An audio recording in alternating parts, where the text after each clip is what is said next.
Hello everyone and welcome back to Everything You Missed. Today we have update 4.2 for Battlefield 2042. This is the show where we go over all of the changes in the new Battlefield 2042 updates and go over how they might affect the game and my general opinions on all the changes being made, as well as some things that maybe were missed this update that are needed. So let's kick things off into high gear with the biggest change coming this update, which is the map rework of Discarded. I'm so glad this one's here, and it's clear it's had a lot of love poured into it, especially with the new lighting. It looks pretty damn great. A lot more cover around the map, some areas removed, some areas shortened, and some flags added. Really makes for a well-rounded experience compared to how it used to be. This is the Discarded that should have come at launch, as the rest of the map should have come in their current state now at launch. It isn't as substantial an upgrade as Breakaways was, but that one needed much more of an overhaul. But overall, everything here looks a lot more militaristic with more assets everywhere, and it feels like a much more cohesive map now. Those open spaces are gone with convoys and cover everywhere, and I really love that. Every time destroyed convoys and vehicles are added to the map, especially tanks and other military vehicles, it really feels like a war zone. Orbital had the same thing with all the destroyed tanks on the main runway. It made it feel like such a more grounded location, and it's the same for Discarded. Obviously, I've only had a day to play on this, so I don't have my thoughts fully formed yet, but I will have a tier list of maps coming out soon, maybe this week. But so far, it's better in every way than the original, just like the other reworks. And that only leaves one more map to go, which is Hourglass, and now there's only one map in rotation that I let out a bit of a sigh on when I get it. So yeah, that's a great change, and I love to see the new Discarded in the game. Right, now let's talk about all of the collection and customization improvements, because this is a seemingly maybe small change, but it's massively needed. I've been seeing a lot of people asking for the ability to remove attachments from the Plus system, and now you can do just that. If you want to run just a few magazines or just a suppressor and a flash hider or a compensator, you can. There's no faffing about between three options if you only want two, and it just gives more agency to the player, and stuff like this is really needed. They're just quality of life improvements that make everything feel smoother. The actual way you move between attachments in the customization menu is a lot more fluid now. I felt like all of the controls were a little bit clunky and a bit frustrating to use before, but now switching attachments takes far less time and steps, and that's such a needed change. On PC, I don't think it would have been too bad, but the amount of buttons needed to press on console to get to a simple attachment and attach it and do different things in the customization screen was so many, and this shortening was well needed. Some other improvements in the whole collection tab I'd like to see are individual loadouts for each specialist, not just for each class, to make it so that I don't have to jump from, say, playing Casper to Blasco when they have kind of different playstyles and have to completely rework my loadout for that. That's something I'd love to see in the future, so DICE, please.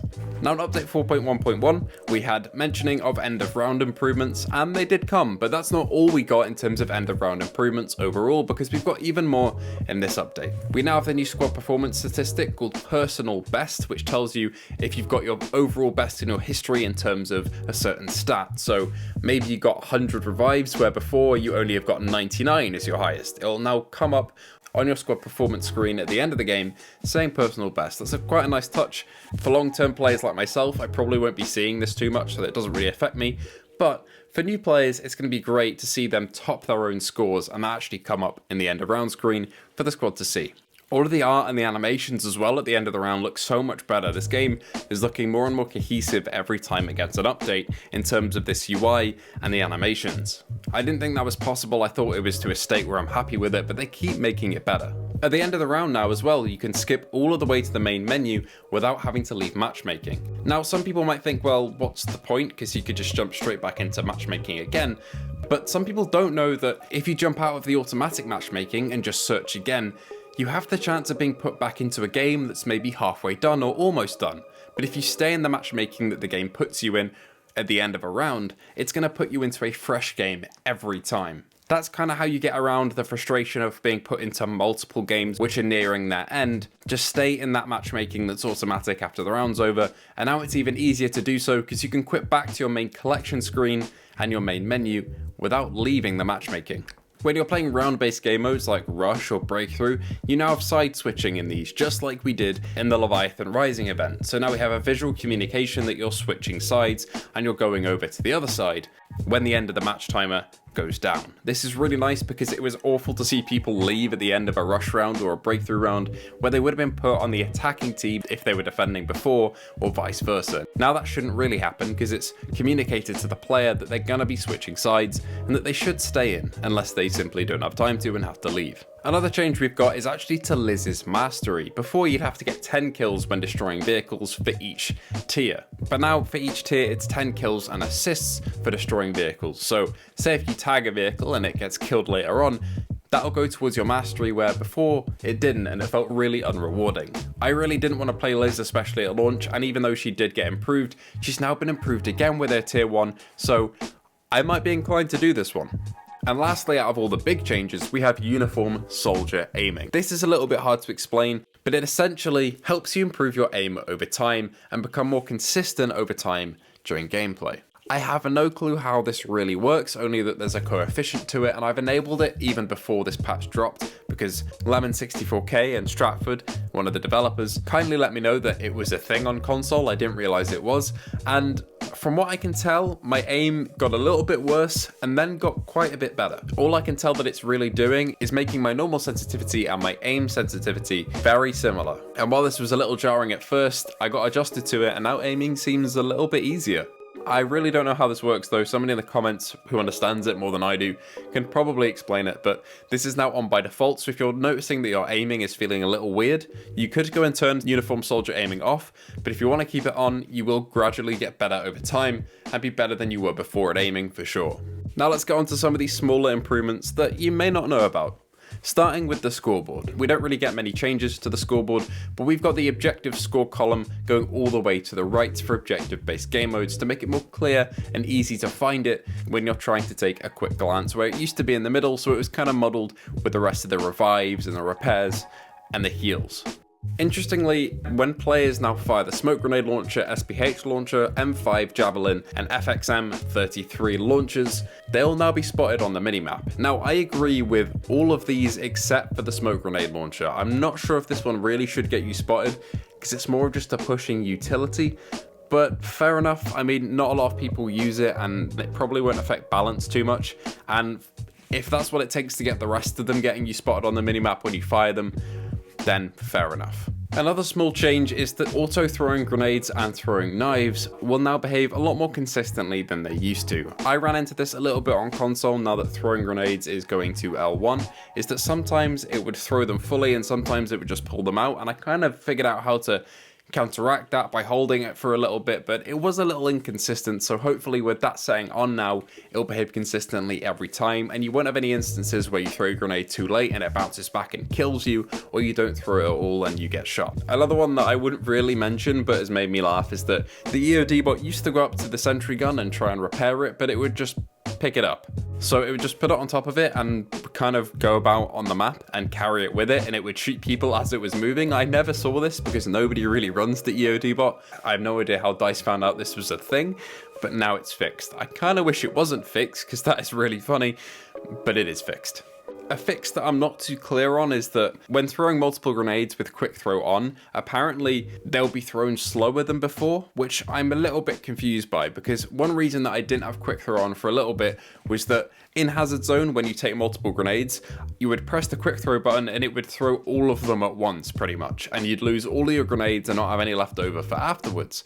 I'm not sure if this means that's fixed or whether it'll just throw them slower but still throw them all in one go, but I'm gonna have to test that out and I haven't had the chance to yet, unfortunately, but that is in the patch notes, so I'm gonna have to give that a bit of a test. Boris's Sentry Gun's description now has been adjusted to mention that it does target vehicles over players, so new players aren't confused why there's a player in front of it and it's shooting a vehicle. A fix that I've seen quite a few people asking for has finally arrived with the Super 500. Now the damage sounds have been implemented again, so when you take hits you can hear it, whereas before you get hit by it with no sound at all. And the actual crosshair of the Super 500 has been put down to a normal size when using the flechette shell, whereas before it was bloody massive, like it went almost to the edges of the screen. It was ridiculous, but now it's back to that normal size.